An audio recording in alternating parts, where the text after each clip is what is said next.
all to another class of the State of International Affairs. And in today's class, we shall be dealing with a very interesting and dynamic topic, which is extremely important from our examination point of view.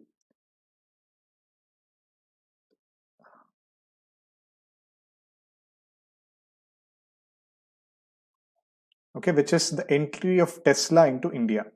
So I hope all of you are aware, the multinational corporation Tesla, the huge electric vehicle manufacturer, I would say, the luxury electric vehicle manufacturer, and of course the brainchild of Mr. Elon Musk, who's also prominent for his entry into the space sector, okay, through his SpaceX and the Falcon rocket launch vehicles. And of course, he's been recently mentioned as the world's richest person by the Bloomberg report. Okay, not the Forbes report, the Bloomberg report. It has announced that it's the world's richest person, Mr. Elon Musk. So he had made his foray into India. Of course, since 2014, he has been hinting about the entry into India. There are a lot of fans of Elon Musk in India, especially, in the richer crowds. So let's see in this class the actual entry of Tesla and its ramifications. Okay, what are its impacts and what is the challenges it can face? And we should also have an analytical discussion of the role of MNCs in international relations. Okay. And before we begin the class, I would just like to mention that you can also see on the chat here that Gradeup is organizing the Gradeup National Scholarship Test. Okay, so there's a scholarship pool of 50 lakhs for the deserving aspirants, and it's on 29th Jan from 12 p.m. onwards. Okay, so please download the app and please register for it, and also share it with your friends. Okay, especially the poorer students and who are facing the financial crunches in preparing for UPSC. This is a golden opportunity for all of you, okay, to take forward your UPSC preparation and also to help your friends. So please take note of it. Please download the app, and also, of course, you must be watching on the app, and also update your app. Okay, if you're not able to see the test details, please update the app. It will be visible, and register as soon as possible. Elon Musk may enter Indian space program. I don't think so, Ashneet. I think it's too far a stretch of imagination, because Indian space regime, as you see, it's obviously cornered by ISRO, and very slowly the private startups are coming up. But space is a sensitive sector, right? Even, for example, even in USA, if you see, SpaceX, Elon Musk SpaceX is not permitted to hire foreigners. Okay, it has to hire only the US citizens. So there also it is sensitive. According to, I think, the US Patriot Act or some act, it's very restricted sector, space sector in US. So imagine in a country like India, in USA only they have a restricted space regime. So in India, I don't think it's possible. Maybe, I would say maybe by the end of maybe 20, 30 years down the line, you can never say what will happen, but not happening in the near future. Okay. So this is going to be a short topic. You must be thinking that this is something related to the economy or something related to polity, but I'll also show you how questions can be asked in IR. For example, for people with PSIR optionals who are watching the class, this is an oft-quoted issue. Okay, the entry of MNCs into the international relations and the role of MNCs in international relations, diplomacy, and what are the effects they cause. Okay, actually they fall under the ambit of globalization. Okay, you must be studying even the social issues and economy, polity, governance. It has its ramifications all over. And today I'll be discussing in IR where the MNCs would have an effect. But before that, let me give you also briefly idea about Tesla and the electric vehicle situation in our country. So Mr. Nitin Gadkari, our Minister for Transportation, he had announced in December itself. In December 29th, he had announced that Tesla will start the operations first, and then later they'll look into assembly and manufacturing. Presently, they're just starting operations and sale of cars, like how BMW, how Mercedes-Benz and others have. That sort of operations they'll be starting. And on just 4 days back, Tesla has entered India. They have registered in Bengaluru. Okay, they're also in touch with some state governments like Maharashtra, Gujarat, Tamil Nadu and Andhra Pradesh to start the India operations. Ashneet, you can just I can just discuss towards the end of the class, or you can message me personally also. I'll help you out with the optional. Okay. Okay. And a brief history about this story. In 2016, Tesla had collected around $1,000 deposit from interested buyers, but they are still waiting. Okay, since 2016, they're still waiting 4 years down the line, and nothing has happened from that. Okay, they're very enthusiastic. I think, the page 3 people from South Bombay, South Delhi, and others, they have collected and they wanted the Tesla cars into India. And in 2016, after it had taken bookings, the Elon Musk, he had blamed the FDI norms of India. Because for electric vehicle manufacturing and the high-end cars in India, 30% of the parts have to be locally sourced. Okay, he was correct. He wasn't misinformed. 30% local sourcing rules were there in 2017. But since 2017, the FDI policy has severely diluted to get the FDI imports into India. And recent reports have suggested that the first model would be Tesla Model 3. Okay, so Tesla, it's basically an American company and it has registered under Tesla India Motors and Energy Private Limited. Okay, with the ROC, basically Registrar of Companies in Bangalore. They have a paid up capital of 1 lakh and the authorized share capital of 15 lakh. Paid up capital basically is the initial what the investors have put, and the authorized share capital are the initial share amounts which they can give. Okay, generally the paid up capital is lesser than the share capital, or it can be equal to the share capital. Okay, that's all you'll be reading in your economy. Fine. So the first model is going to be Tesla Model 3. And maybe for the smaller competitive examinations, if you're preparing for IB or any banking exams or I think EPFO examinations, you should also remember the model number. Okay, because these are the type of current affairs they ask. And what are the challenges which Tesla might face? The immediate challenges.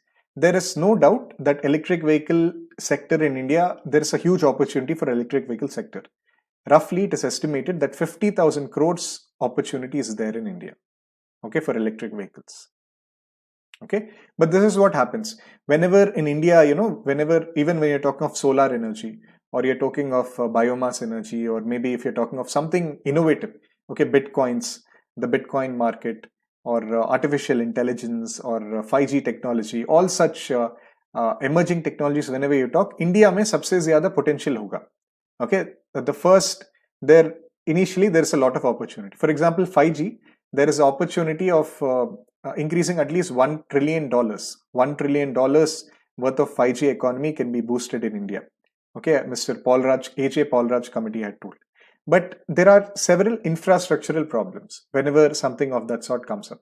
For example, in India, there are presently less than 500 electric vehicles in India.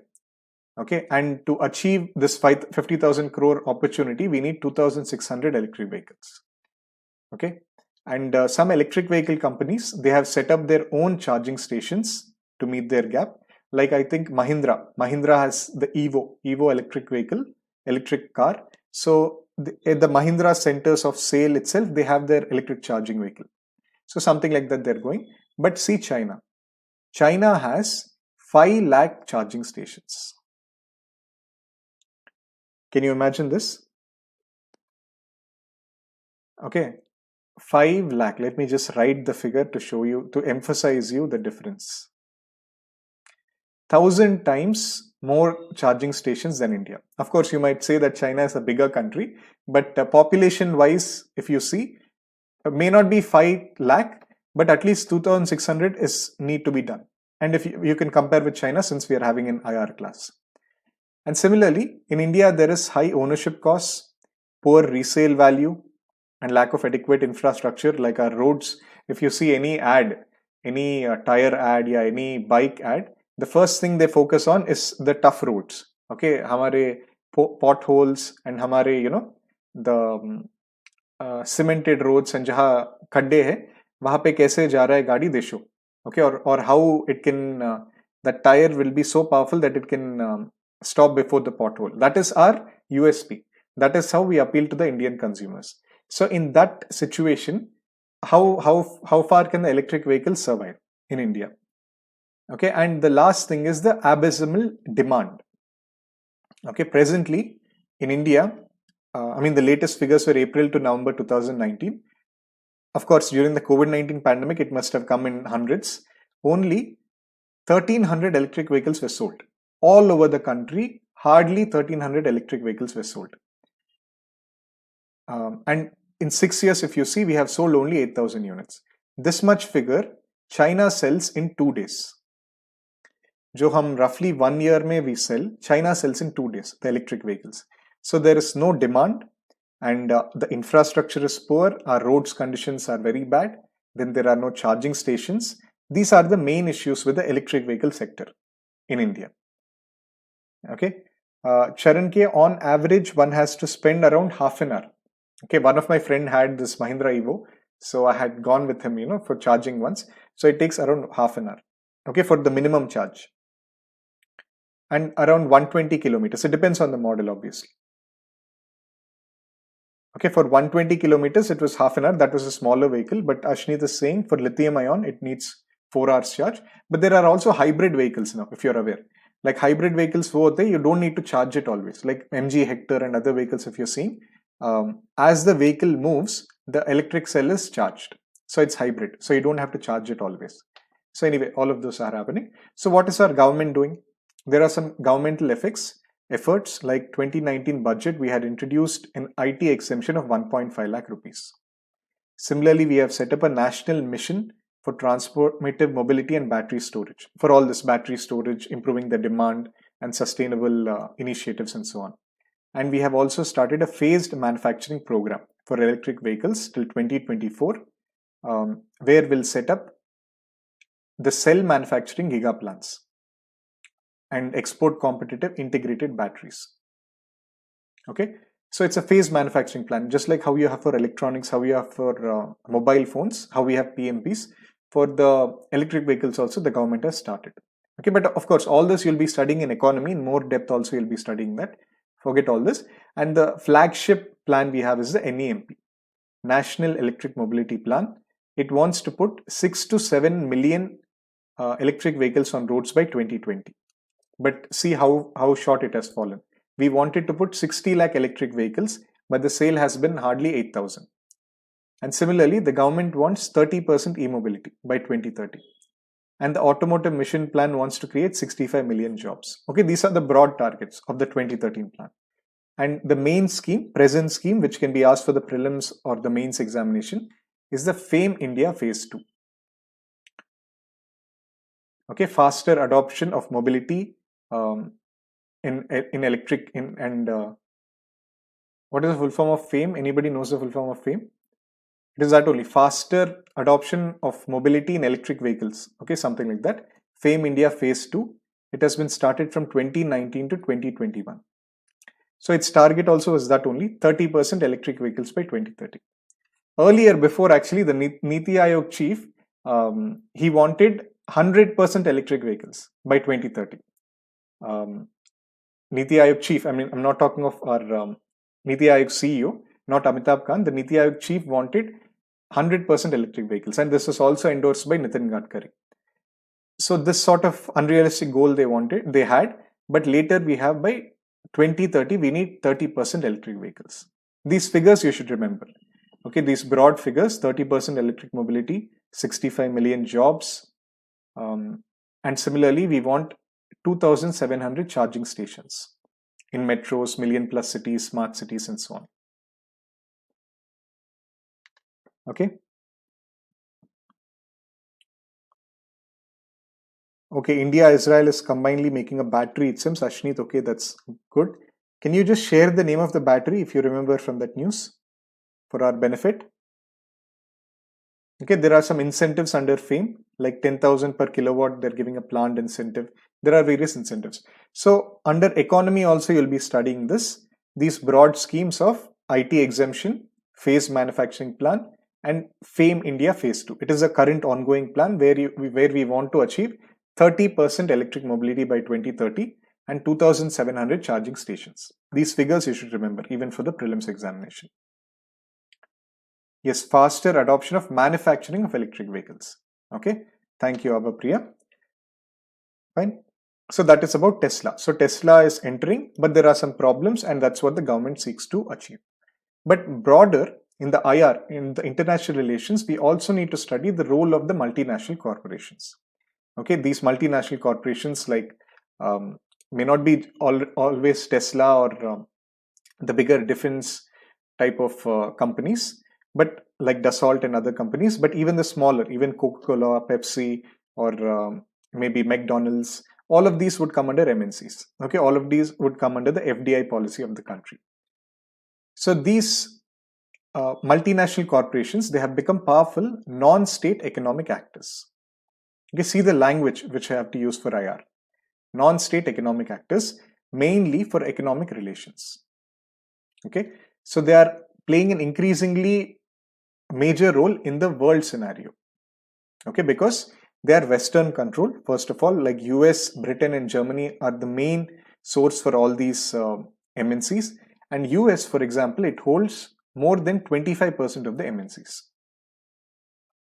Like Tesla. Tesla is a US MNC, obviously.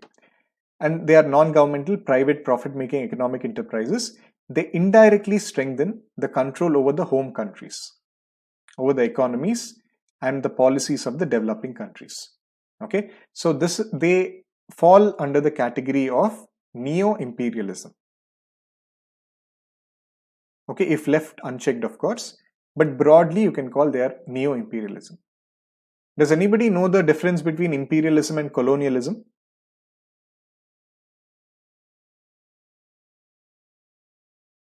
Okay, store.itsms, the name of the battery. Fine. What is colonialism and imperialism?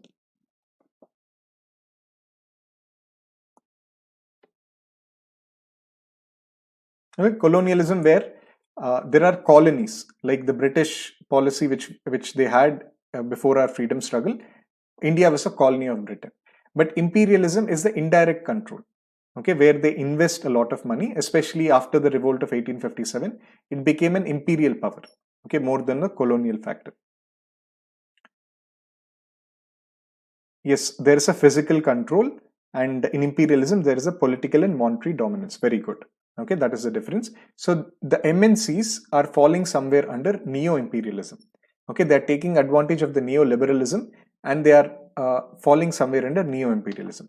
But everything is not bad about MNCs, of course, even for globalization. See, this discussion, what we are having on MNCs, will also be valid for FDI. It will also be valid for globalization, or maybe liberalization and privatization. It's all, how you can change the words and play with the words. But these are the broad aspects, the positive aspects of MNCs. They satisfy the foreign investment needs, especially, if you see the emerging or developing countries of Africa and Southeast Asia, they have limited domestic resources. So they do need the foreign investment. So MNCs help there. So money. Similarly, they record higher wages. They keep honest records. Okay, because the role of course, internal to the company, there might be corruption, but they do keep a positive tax records. Okay, actually, I was reading how the growth of IT, income tax, and the CBEC in the country were driven by the economic reforms of 1991. Okay, before that, under the socialist economy, since the government is there in all the sectors, the tax related efforts or the IT filings, they're not taken seriously. But since it's private and since it's foreign, there are more honest tax records. They pay taxes obviously to the government. They give the managerial know-how and training to the local domestic industries. So I would say maybe these are the jobs and skills.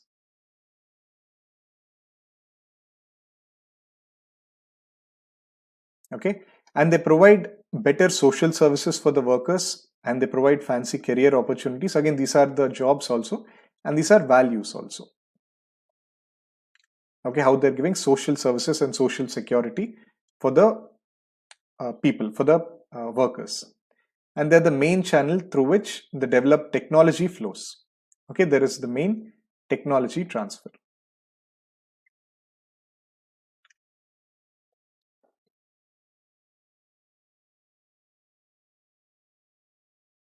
Okay,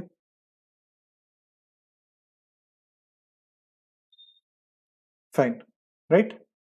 So these are the positive aspects of MNCs, and you can also sort of reflect them in your FDI or globalization or other answers. Okay, actually, I would suggest you after this class, if you have some material, economy material, also read through the FDI policy of the government.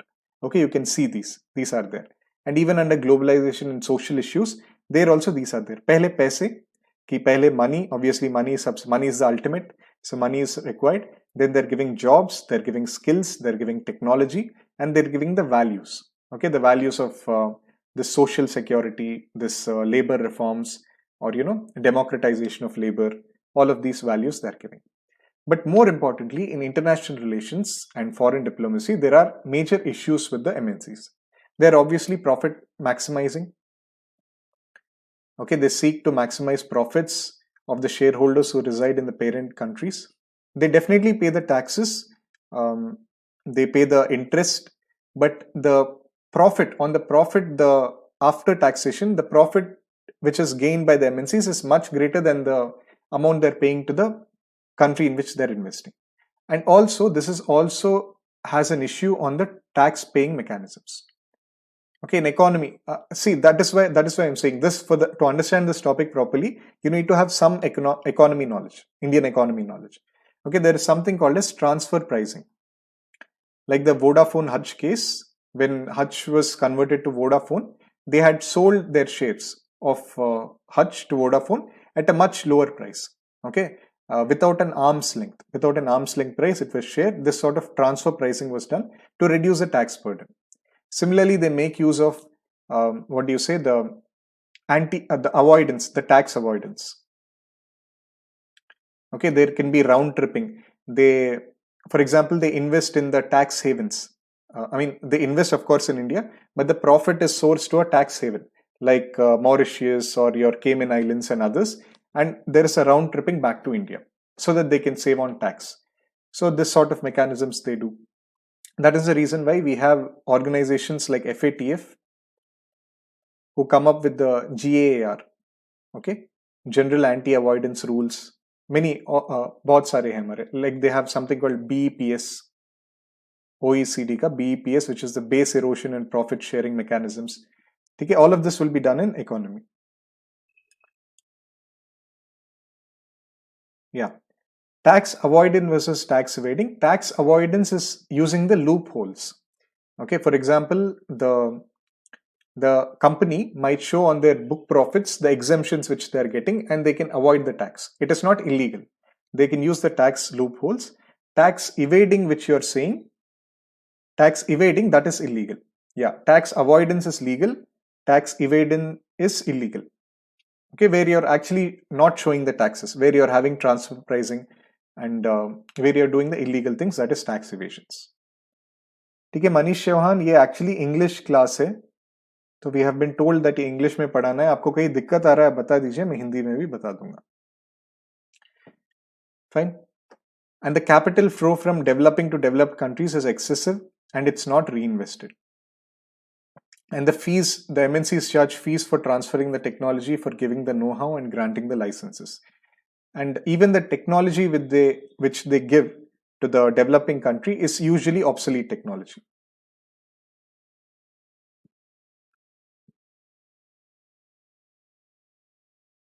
Okay, and we have seen labor.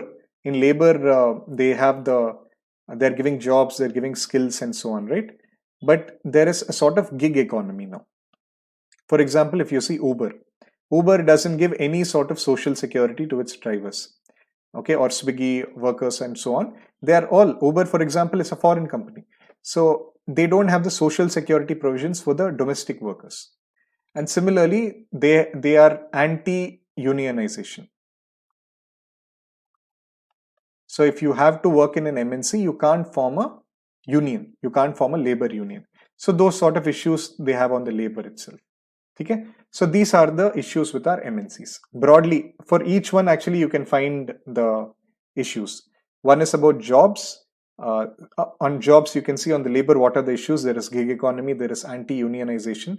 Then if you see skills, they're giving skills, but they're giving skills and technology, but there is obsolete technology. Then the tax they're paying, they're trying to evade the taxes, they're trying to avoid the taxes. They use the transfer pricing mechanisms. Then other ones, fine, they're giving money. They're obviously paying money to the government, but the money they're making back, of which only a fraction of it is shared with the Indian government.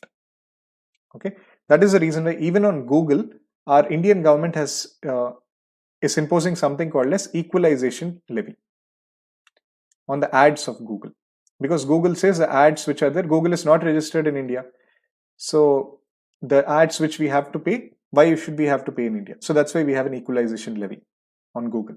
Okay, and I'm sure if somebody has some economy knowledge, and if you read economy, you might find many more points under this.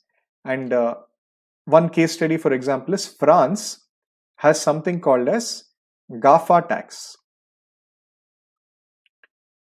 Okay, GAFA tax, GAF tax, I think.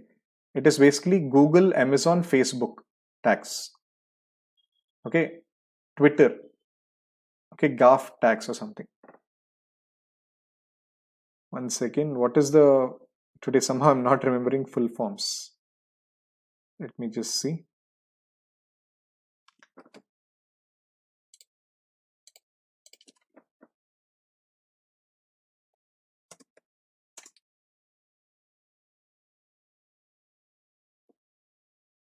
Yeah, Google, Apple, Facebook, and Amazon. Yeah, sorry. Google, Apple, Facebook, and Amazon tax they have. So they impose on the MNCs. So these sort of things are there with MNCs in our international relations.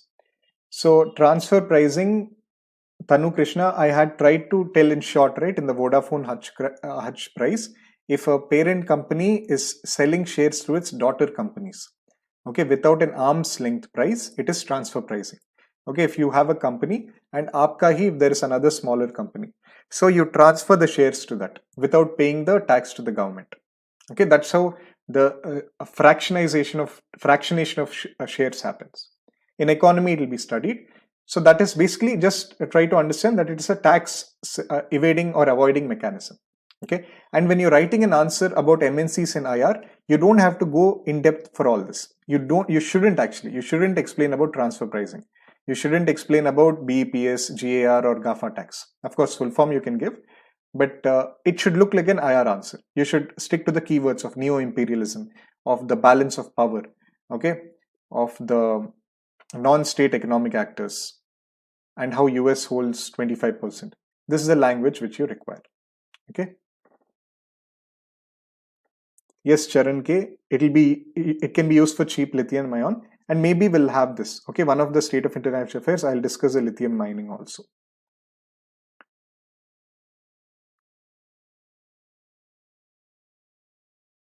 Fine. Okay, fine. It's becoming a long economy discussion. Okay, and for people with PSR optional, you can remember this. She's a thinker, Joan Edelman-Sparrow. She's also written the book. Actually, any MNC answer or any international relations economic answer, you need to quote Joan Edelman-Sparrow. She has written the politics of the international economic relations. She's the author of that book. So she has told they create a highly developed enclave which do not contribute to the development of the larger economy. Okay, because they're capital intensive, they employ few local citizens, they acquire supplies abroad, they use transfer prices, and in welfare terms, the benefit of the enclave is basically the country in which they're investing, they accrue to the home country and a small part of the host population allied with the corporation. Okay, and for GS answers, you don't have to quote her, but for PSIR people, you need to quote such thinkers, okay, to enrich your answers and to differentiate it with a GS answer. All right.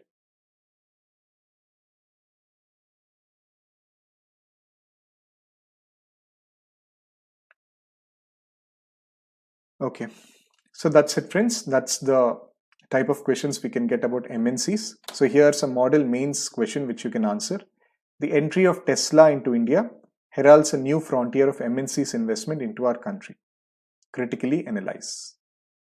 So obviously you should show that how it's a positive thing, how there can be the growth of almost 50,000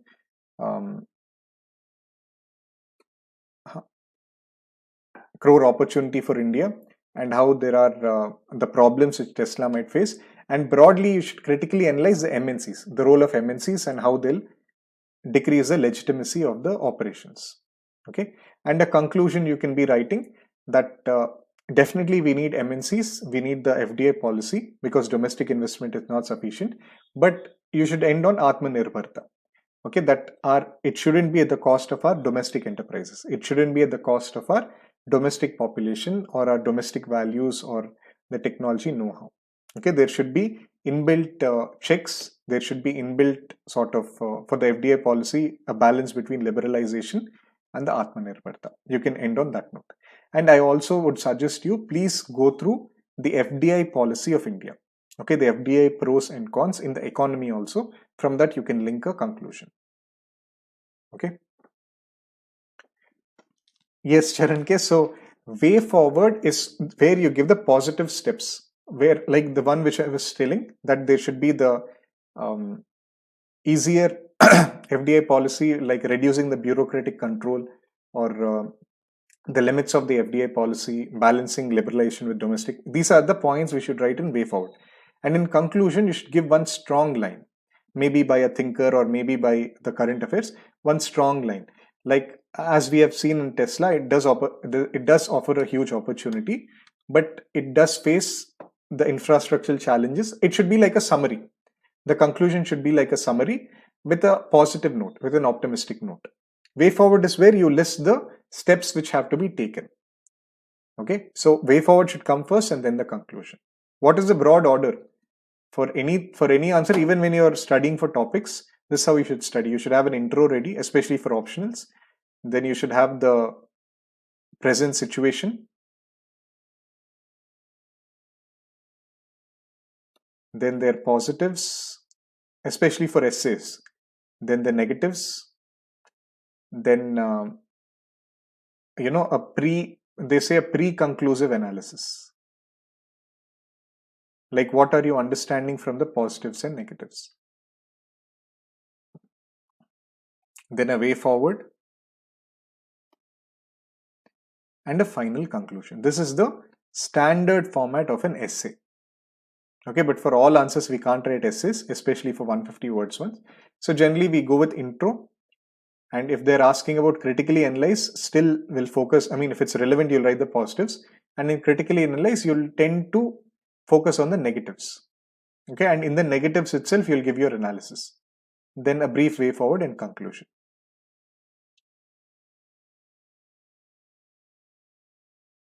All right. Fine. So thank you so much, friends, for today's class. And people who are not part of our Gradeup Super, we have the Gradeup Super subscription, through which we have our flagship course, the IAS 2021. It's a comprehensive course for GS, Prelims cum Mains. It's available in both English and Hindi medium. So for people who are asking about Hindi में बात कीजिए, जो रोज पूछते हैं मुझे हिंदी में बात करने को, हमें Hindi medium classes are also there as part of our Gradeup Super subscription. And you'll be getting access to 350 plus live classes, 325 plus PDFs relevant to the classes, and additional classes of Yojana, India Yearbook, Kurukshetra, and CSAT. Additionally, you'll be getting 30 mock tests for prelims and mock tests for mains. Even for your mains answer writing, there are mock tests.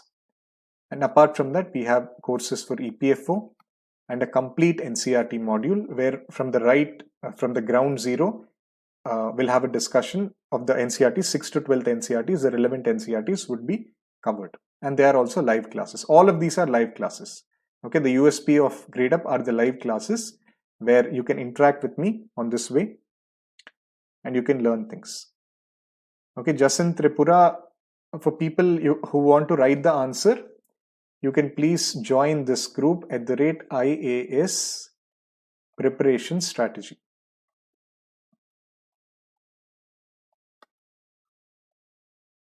On Telegram. Please go to Telegram, type this, you'll be able to join the group. Okay. And this is our faculty. I hope you have seen all our faculty in the free classes. We are the ones who will also be taking up the Gradeup Super classes. and all of us have given many mains, many interviews, and have had a vast teaching experience also. We'll be able to guide you towards your goal. And this is the cost for the Gradeup Super subscription. You can get in touch with our counselors on this number to know more about it. And for people who are watching on YouTube, we have these free classes on the Gradeup app also. Dinesh and Sunita Chauhan, you can download our Gradeup app. You can see we have free classes every day at 12 p.m., 5 p.m. and all through. Actually, this is the old one. Now we have, for every 1-2 hours you must be seeing, you can go under the prepare tab. We have free classes. Okay, like this, for instance, this Monday to Friday at 5 p.m. we have this State of International Affairs class. Okay, sorry, at 7 p.m. Every day at 7 p.m. State of IR class will be taken by me. So like this, we have the free classes, and you can get a reminder when the class is going to happen. And for people who have not subscribed to me, you can also subscribe to me. On the Gradeup app, please press my name Teja Sir and please follow me, so that when my class is coming up, you can watch the class. Zabardasti nahi hai. If you are interested to learn about the IR, and if you like my style of teaching, please make sure you attend my classes. So download the app, practice topic-wise quizzes, and keep attending the live classes. Okay. So the group, as I was saying, I've posted the link at the rate IAS preparation strategy on Telegram. You can join the group. Naveen Kumar. Somehow I'm not able to type the group name on the chat. You can go to Telegram and type at the rate IAS preparation strategy. Just type this. There's a Gradeup symbol. You can join this group, where you can interact with the faculty and also submit your answers. The feedback will be given. Okay. Fine. Thank you so much, people. Let's meet again tomorrow at 7 p.m. with another discussion of the state of international affairs. So bye. All the best. Keep studying hard. And let's meet for another class. Let me end the class.